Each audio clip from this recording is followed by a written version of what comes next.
ओम सभी देशवासियों को संजीव कुमार का सादर नमस्कार। मैं संजीव कुमार आज दिनांक 8 फरवरी 2026 के दिन YouTube पर अपने मासिक कार्यक्रम के अंतर्गत इस कार्यक्रम में हम तुला राशि, वृश्चिक राशि और धनु राशि वाले जातकों के फरवरी माह के मासिक राशिफल और संबंधित उपायों की चर्चा करेंगे। हम आशा करेंगे कि हम लोग जो आपको उपाय बताएंगे आप उन उपायों को फरवरी माह में अपने जीवन में अपनाकर अपने जीवन को और अधिक सफल और संतुलित अवश्य करेंगे। देखिए, हमारे द्वारा बनाया गया यह फलादेश आपकी चंद्र राशि के आधार पर बनाया गया है। चंद्र राशि अर्थात आपकी कुंडली में चंद्रमा जिस राशि में है, जिस संख्या में है, वह आपकी चंद्र राशि कहलाती है। यदि आप लोगों के पास आपकी निजी कुंडली नहीं है, आपको अपनी राशि का ज्ञान नहीं है, तो कोई बात नहीं। आप लोग अपने नाम या अपनी नाम की राशि के अनुसार हमारे द्वारा बनाए गए इस कार्यक्रम को देख सकते हैं और लाभ ले सकते हैं। यदि आपके मन में कोई जिज्ञासा है, कोई प्रश्न है, कोई समस्या है, तो आप लोग हमारे कार्यक्रम में व्हाट्सएप पर जो नंबर दिया गया है उस नंबर पे चैट करके, बात करके, मामूली सा शुल्क अदा करके अपने समस्या का निराकरण अवश्य कर सकते हैं। यदि आप लोगों ने अभी तक हमारे चैनल MS ज्योतिष ला को सब्सक्राइब नहीं किया तो कृपया करके हमारे चैनल को शीघ्र सब्सक्राइब करें और साथ में लगे हुए बेल आइकन को भी अवश्य प्रेस करें ताकि हमारे द्वारा बनाए गए वीडियोस का नोटिफिकेशन आपको शीघ्र मिल सके और आप शीघ्र वीडियो देखकर इसका लाभ ले सकें। यदि आप लोगों को हमारे द्वारा बनाए गए वीडियोस पसंद आ रहे हैं तो इन वीडियोस को अधिक से अधिक लाइक करें, शेयर करें और कमेंट करें।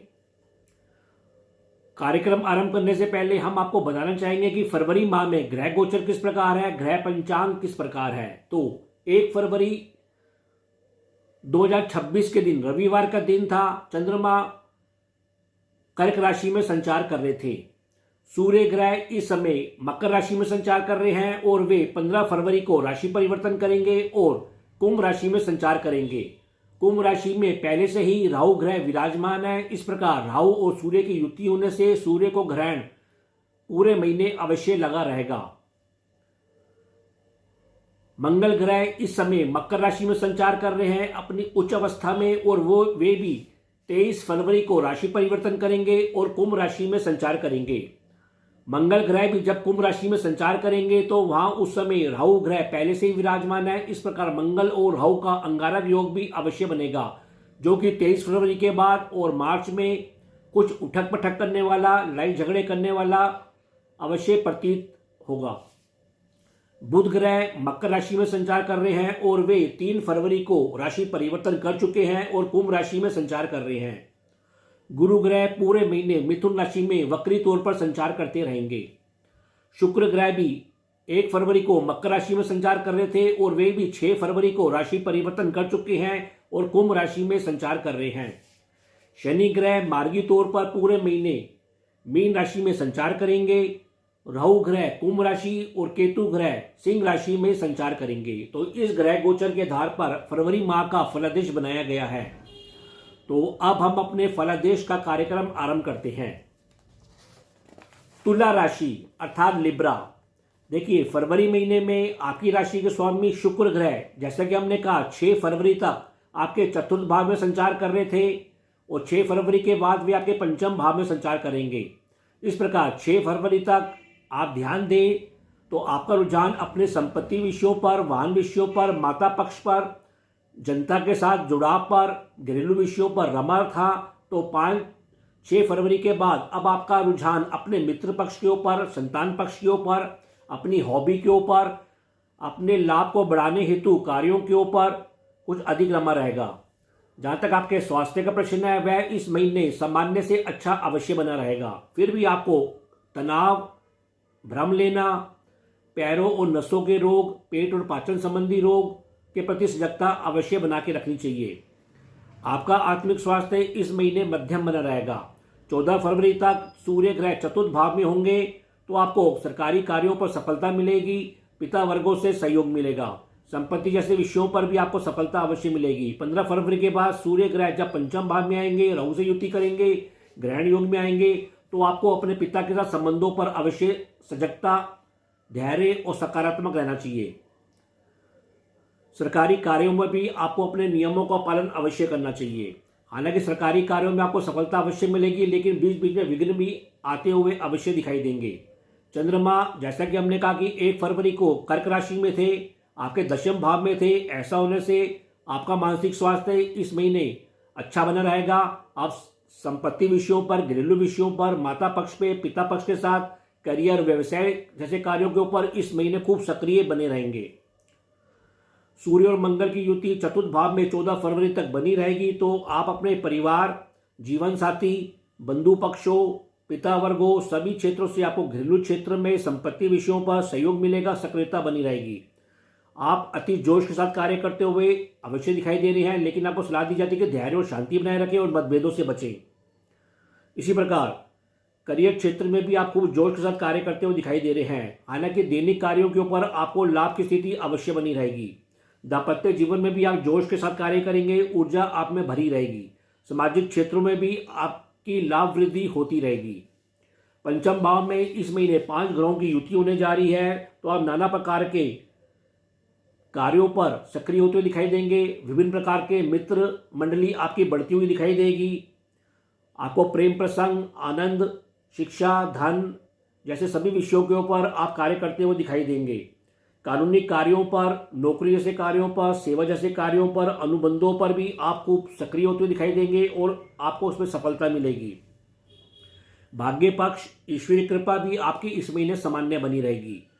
आप इस महीने तार्किक बने रहेंगे, विवेकशील बनी रहेंगे, व्यवहारिक बने रहेंगे और कुटिलता के साथ कार्य करते हुए दिखाई देंगे। इस महीने आप खूब डिप्लोमेटिक तरीके से कार्य करते हुए दिखाई दे रहे हैं। संतान पक्ष शिक्षा के ऊपर, संसारिक ज्ञान के ऊपर अच्छा प्रदर्शन करता हुआ दिखाई दे रहा है। कुल मिलाकर तुला राशि वाले जातकों के लिए फरवरी का महीना थोड़ा भ्रम और तनाव से बचने का है, सकारात्मक रहने का है। आपको विभिन्न विषयों के ऊपर इस महीने सफलता मिलती हुई अवश्य दिखाई दे रही है। फिर भी उपाय के तौर पर आपको प्रतिदिन सूर्य भगवान को जल में काले तिल डाल के सूर्य भगवान को अर्घ देना चाहिए। गायत्री मंत्र का जाप करना चाहिए। हल्दी और चंदन का टीका आपको प्रतिदिन अपने माथे या कंठ पर भी अवश्य लगाना चाहिए। वृश्चिक राशि अर्थात स्कॉर्पियो, देखिए फरवरी महीने में आपकी राशि के स्वामी मंगल ग्रह 23 फरवरी तक आपके कुंडली के तीसरे भाव में संचार करेंगे, तो 24 फरवरी के बाद आपके चतुर्थ भाव में संचार करेंगे और मांगलिक योग बनाएंगे। अतः आपका 23 फरवरी तक आपका रुझान छोटी छोटी यात्राओं के ऊपर, अपने बंधु पक्ष के ऊपर, संचार साधनों, निजी पराक्रम, अपने स्किल, ज्ञान वृद्धि जैसे कार्यों के ऊपर अधिक रमा रहेगा। बाद में आपका रुझान अपने घरेलू विषयों पर, संपत्ति विषयों पर, वाहन विषयों पर, जनता से जुड़ाव जैसे विषयों के ऊपर भी अधिक रमा रहेगा। इस महीने आपका स्वास्थ्य अच्छा बना रहेगा, क्योंकि आपकी राशि को स्वामी मंगल ग्रह मकर राशि में उच्च के बने रहेंगे। अतः आप इस महीने ऊर्जावान बने रहेंगे, विवेकशील बने रहेंगे। 23 फरवरी के बाद मंगल जब राहु से युति करेंगे, तो आपको सलाह दी जाती है कि आप घरेलू विषयों के ऊपर झगड़ेबाजी से बचें, लड़ाई झगड़ों से बचें, आगजनी जैसे विषयों के ऊपर भी सजगता बनाए रखें। चोर चपेटों, दुर्घटना आदि से भी अपना बचाव करें। इसके अलावा आपको 23 फरवरी के बाद हृदय रोग, माता के स्वास्थ्य का भी विशेष ध्यान रखना चाहिए। जहां तक आपके मानसिक स्वास्थ्य का प्रश्न है, वह इस महीने उज्जवल बना रहेगा, अच्छा बना रहेगा। इस माह भाग्य पक्ष आपका साथ देता हुआ बारंबार दिखाई देगा। स्त्री वर्गों, माता वर्गों से भी इस महीने आपको सहयोग मिलता रहेगा। खूब यात्राएं भी इस महीने लगी रहेंगी। सूर्य और मंगल की युति तीसरे भाव में 14 फरवरी तक लगी रहेगी, तो विभिन्न विषयों पर आप अपने बंधुओं के साथ यात्रा करते हुए, स्वयं का पराक्रम करते हुए, स्किल कार्य द्वारा संसारिक कार्य करते हुए दिखाई दे रहे हैं। भाग्य का साथ मिलता हुआ भी दिखाई दे रहा है। 15 फरवरी के बाद सूर्य और राहु की युति होगी, शुक्र और बुध की युति होगी, जो कि आपके चतुर्थ भाव में होगी। ऐसा होने से एक और जहां आपके घरेलू सुख सुविधाओं, आनंद में वृद्धि होती हुई दिखाई दे रही है, दूसरी ओर आपके माता का स्वास्थ्य का भी आप विशेष ध्यान रखें। आप अपने करियर क्षेत्र में भी नए नए संबंध बनाते हुए, नए नए कार्य करते हुए, करियर का विस्तार करते हुए भी इस महीने अवश्य दिखाई दे रहे हैं। पिता, सरकारी पक्ष, से भी थोड़े बहुत विघ्नों के साथ संपत्ति विषयों पर आपको लाभ होता हुआ अवश्य दिखाई देगा। शनि आपके पंचम भाव में मार्गी तौर पर संचार करते रहेंगे तो आप गंभीर बने रहेंगे। शनि शानी अपने बुद्धि के साथ कार्य करते हुए दिखाई देंगे। संतान पक्ष, मित्र पक्ष द्वारा भी आपको सलाह मिलती रहेगी। आप स्वयं भी धार्मिक और आध्यात्मिक विचारों पर कार्य करते हुए, चिंतन करते हुए दिखाई देंगे। कुछ आप धार्मिक यात्राएं करते हुए, धार्मिक व्यय करते हुए भी अवश्य दिखाई देंगे। ईश्वरीय कृपा पर से भी आपके संचित धन कोष में वृद्धि होती हुई इस महीने अवश्य दिखाई देगी। सात्विक भोजन में भी आपकी एक और रुचि बनी रहेगी।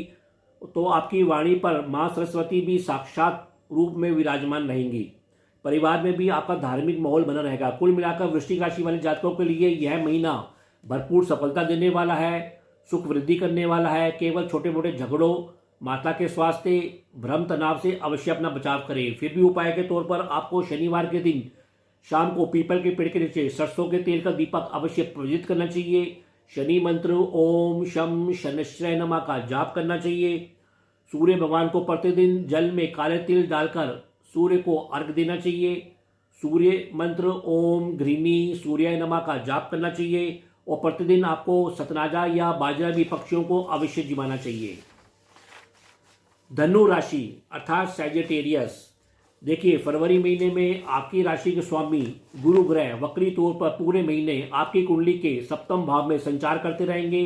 तो पूरे महीने आपका रुझान अपने दाम्पत्य जीवन के ऊपर, अपनी पार्टनरशिप के ऊपर, दैनिक कार्यों से प्राप्त होने वाले फलों के ऊपर, इस क्षेत्र में थोड़ी उदासीनता, आलस जैसी भावनाओं से निपटने में रमा रहेगा।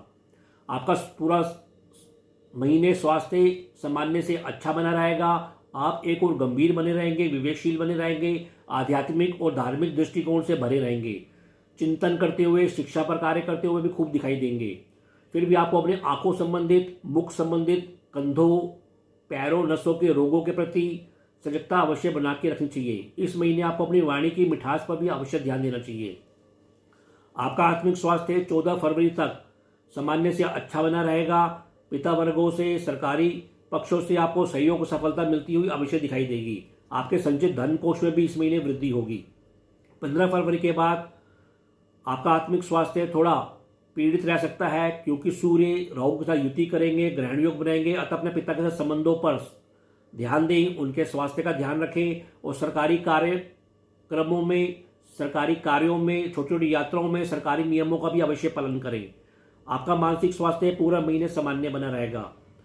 हालांकि आपको सलाह दी जाती है कि ठंड ऋतु से आप इस महीने अपना बचाव करें। इसके अतिरिक्त सूर्य मंगल की युति आपके दूसरे भाव में होगी तो परिवार में सरकारी कार्य, शिक्षा संबंधी कार्य संपन्न होते हुए दिखाई देंगे। आपको इस महीने गर्मा गर्म भोजन का भी लाभ मिलता हुआ अवश्य दिखाई देगा। आपको सलाह दी जाती है कि परिवार में थोड़ा कलेश, लड़ाई झगड़े, वाद विवाद करने से भी अवश्य बचाव करें। इस महीने आपके तीसरे भाव में 5 ग्रहों की युति होगी। ऐसा होने से आप इस महीने विभिन्न प्रकार के अपने स्किल कार्य करते हुए दिखाई दे रहे हैं। बंधुओं के साथ छोटी छोटी यात्राओं पर जाते हुए दिखाई दे रहे हैं। निज पराक्रम में वृद्धि करते हुए दिखाई दे रहे हैं। आपके बंधुओं की संख्या भी बढ़ती हुई दिखाई दे रही है। भाग्य का साथ मिलेगा और आप भविष्य निर्माण हेतु कार्य करते हुए अवश्य दिखाई देंगे, जिसमें आपको सफलता मिलेगी। इस महीने आपका जनता के साथ जुड़ाव बढ़ता हुआ भी अवश्य दिखाई देगा। संपत्ति विषयों पर भी आपको ठोस रूप से लाभ मिलता हुआ शनि शनि अवश्य दिखाई देगा। इसके अतिरिक्त आप अपने करियर और व्यवसाय क्षेत्र में भी गंभीरता के साथ कार्य करते हुए दिखाई देंगे। नए नए संबंध भी आपके करियर, आपकी मित्र मंडली में जुड़ते हुए अवश्य दिखाई देंगे। गुरु ग्रह वक्री तौर पर आपके सप्तम भाव में पूरे महीने संचार करते रहेंगे तो दाम्पत्य जीवन में सुख संतोष अवश्य बना रहेगा। जीवन साथी से भी आपको सहयोग मिलता रहेगा। आपकी आय वृद्धि होगी तो दूसरी ओर आप स्वयं विवेकशील बने रहेंगे, धार्मिक बने रहेंगे। इसके अतिरिक्त आपकी स्किल वृद्धि होती हुई, बंधुओं से अच्छे संबंध होते हुए भी इस महीने अवश्य दिखाई दे रहे हैं। इसी प्रकार केतु ग्रह नवम भाव में संचार करते रहेंगे तो आप संसारिक चिंतन करते हुए, धार्मिक चिंतन करते हुए, छोटी मोटी यात्राएं करते हुए भी अवश्य दिखाई देंगे।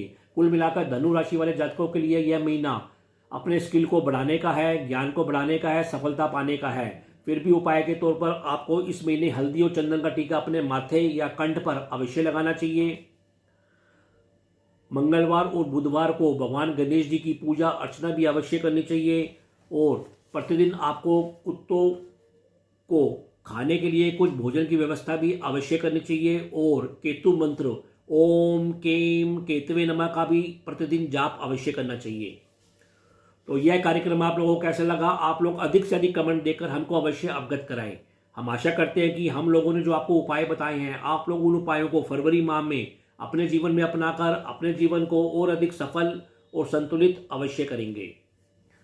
तो अब मैं अपनी वाणी को विराम देना चाहूँगा और आप लोगों से आज्ञा लेना चाहूँगा। जी, ओम।